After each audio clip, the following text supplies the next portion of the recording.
Hello' students, যিসকলে SSLC পৰীক্ষাত fail কৰিছিলা আৰু যিসকলে কম্পাৰ্টমেণ্টেল এক্সাম দিবা আৰু তেওঁলোকৰ কম্পাৰ্টমেণ্টেল এক্সামৰ ফৰ্ম ফিলআপৰ নটিচখন আহি পৰিছে। আজি এই ভিডিঅ'টো তোমালোকৰ লগত ডিছকাছ কৰিবলৈ গৈ আছো। তোমালোকৰ কম্পাৰ্টমেণ্টেল এক্সামৰ ফৰ্ম ফিলআপৰ কাৰণে কেনেকৈ এপ্লাই কৰিবা আৰু তোমালোকৰ ফৰ্ম ফিলআপৰ লাষ্ট ডেট কেতিয়া, এই সকলোবোৰ কথা আলোচনা কৰিম এইটো ভিডিঅ'ত। কিন্তু তাৰ আগতে যিসকলে এতিয়ালৈকে আমাৰ এই চেনেলটো সাবস্ক্ৰাইব কৰা নাই, তোমালোকে নিশ্চয় আমাৰ চেনেলটো সাবস্ক্ৰাইব কৰি ৰাখিবা যাতে তোমালোকে এনেকুৱা ইনফৰমেটিভ ভিডিঅ' সদায় পাই থাকা। এতিয়া তোমালোকে এই নটিচটো চাব পাৰিছা। Steps for form fill up for the SSLC Compartmental Examination 2025.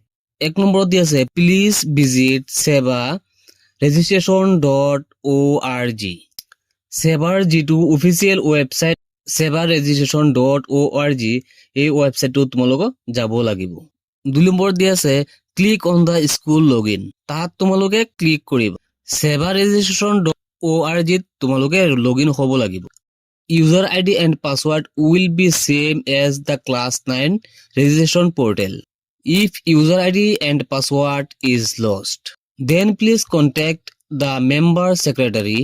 Class 9ত থাকোতে তোমালোকে এই ৱেবছাইটটোত যিটো ইউজাৰ আইডি আৰু পাছৱাৰ্ডেৰে ৰেজিষ্ট্ৰেচন কৰিছিলা, এই পৰ্টেলটোত সেই ইউজাৰ আইডি আৰু পাছৱাৰ্ডেৰে লগইন কৰিব লাগিব। আৰু যদি কোনোবাই ইউজাৰ আইডি আৰু পাছৱাৰ্ডটো পাহৰি গৈছা, তেনেহ'লে তোমালোকক কন্টেক্ট কৰিবলৈ দিছে যোনজন আসাম ষ্টেট এডুকেশ্যন বৰ্ডৰ ডিষ্ট্ৰিক্ট কাউন্সিল আছে, সেই অফিচাৰজনৰ লগত কন্টেক্ট কৰিব লাগিব যদি তোমালোকে নিজৰ ইউজাৰ আইডি আৰু পাছৱাৰ্ডটো পাহৰি গৈছা। কিন্তু তাৰ আগতে তোমালোকে তোমালোকৰ শিক্ষকৰ লগত আলোচনা কৰি ল'বা। 3 নম্বৰত দিছে after log in please go two compartmental form fill up.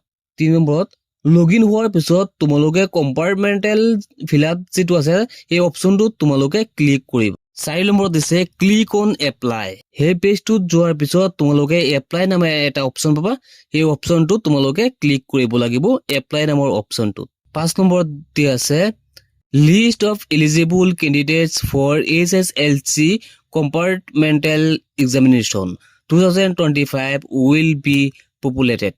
তাত যিসকল ষ্টুডেণ্ট এলিজিবল হয় SSLC Compartmental এক্সামৰ কাৰণে তাত লিষ্টটো পপুলেটেড হ'ব। 6 নম্বৰত select the respective candidates and process for payment. Candidates জনে পেমেন্টৰ কাৰণে সিলেক্ট কৰিব লাগিব। তোমালোকে অনলাইন পেমেন্ট কৰিব লাগিব।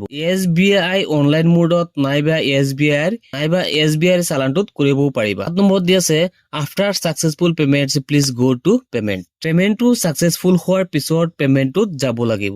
8 নম্বৰত দি আছে please download from 50 available for successful transaction. তোমালোকে পেমেন্ট কৰা ট্ৰানজেকচনটোত ডাউনলোড কৰি ল'ব পাৰিবা। 9 নম্বৰত দি আছে form fill up starts from 15th April 2025 to 27th April 2025। তোমালোকৰ কম্পাৰ্টমেণ্টেল এক্সামৰ এই ফৰ্ম ফিলআপটো আৰম্ভ হৈছে 15 এপ্ৰিলৰ পৰা 27 এপ্ৰিলৰ ভিতৰত তোমালোকে এইটো ফিলআপ কৰি জমা দিব লাগিব। তোমালোকৰ এই কম্পাৰ্টমেণ্টেল এক্সামৰ এই ফৰ্মখন ষ্টাৰ্ট হৈছে 15 এপ্ৰিলৰ পৰা 27 এপ্ৰিলৰ ভিতৰত তোমালোকে এইটো ফিলআপ কৰিব লাগিব। 10 নম্বৰত আছে পেমেন্ট কৰাৰ লাষ্ট তাৰিখটো হৈছে 30 এপ্ৰিল।